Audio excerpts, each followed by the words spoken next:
Ça y est Romain, on a fini notre séance de practice.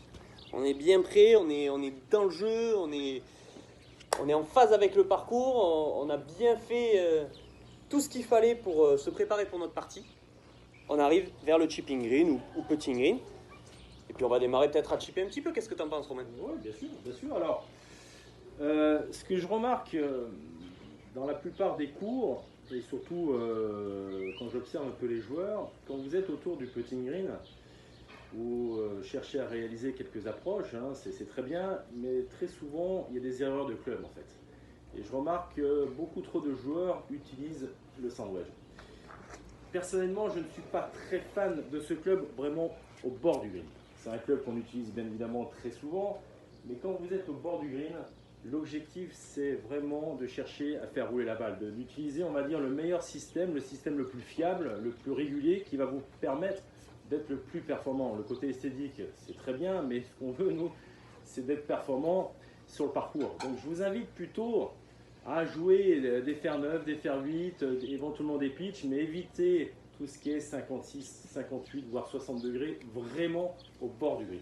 Ça, c'est pas, on va dire, ma préférence. Je vais essayer de ne pas trop m'attarder, parce que c'est vrai qu'avec Romain, on a tendance à parler, on pourra en parler longtemps. Moi, j'ai envie de vous dire quelque chose, c'est que dans ma phase d'entraînement au chipping, il y a 3 éléments avant de jouer qui pour moi sont indispensables. Le premier, c'est celui que vient d'évoquer Romain. C'est pas parce qu'on est au chipping green qu'il n'y a plus que le sandwich. Pas du tout. On peut utiliser le fer 9, le fer 8, même le fer 7. On peut utiliser le pitch, les sandwich. On peut utiliser plein de clubs, même le bois. Mais bon, on en parlera peut-être dans une autre vidéo. Le deuxième élément qui est indispensable pour moi, et que là, par contre, je pense que 90% des golfeurs ne font pas, c'est que moi, je ne place pas la balle. Pourquoi je ne place pas la balle? Parce qu'encore une fois, je suis dans cet esprit de me dire, je vais jouer un parcours de golf. Je m'apprête à jouer 18 trous et à essayer de faire le meilleur score possible. Et quand je vais arriver au green du 1, si j'ai raté le green et que je suis au bord du green et que je suis dans sa rough, eh ben, je ne vais pas prendre ma balle et la positionner bien comme il faut sur le fairway. On est bien d'accord. Donc, dès cette phase d'entraînement, d'échauffement, au chipping green, je vais dropper mes balles dans le rough, dans peut-être un peu de terre, dans des lies un peu secs. Pourquoi pas sur du béton, mais essayer de ressentir différents contacts avec mes différents clubs. Ça, c'est très important. C'est très très important parce que quand vous allez arriver sur le parcours, vous allez voir que vous allez être confronté à différentes situations.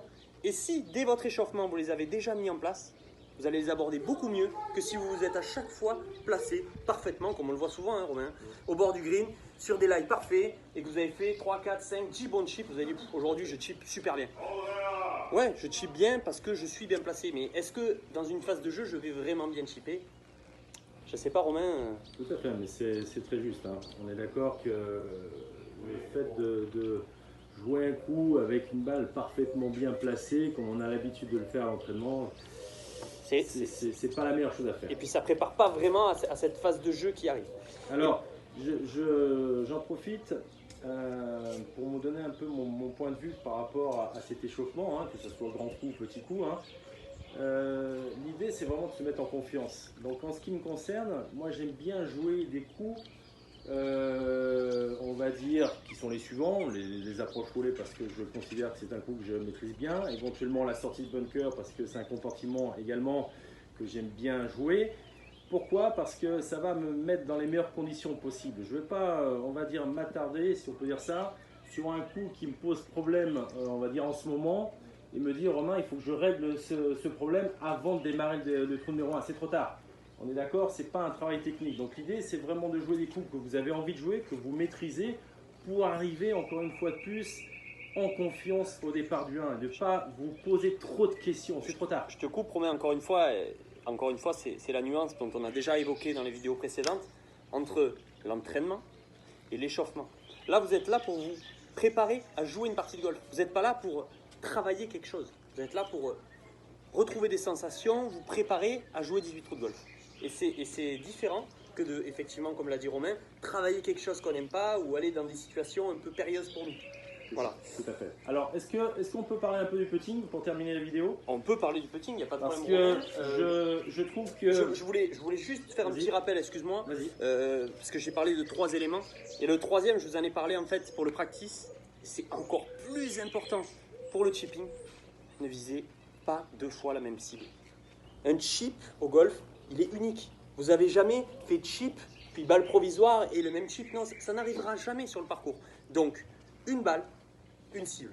On change de lie, on change de cible, on peut éventuellement changer de club. Et si vous orientez votre échauffement comme ça, je pense que vous allez encore une fois gagner des coups sur votre parcours. Alors, on va terminer la vidéo 2 minutes vite fait par le putting. On pourrait bien évidemment en parler pendant un bon moment du putting parce que c'est un élément, on va dire, qui est indispensable pour performer.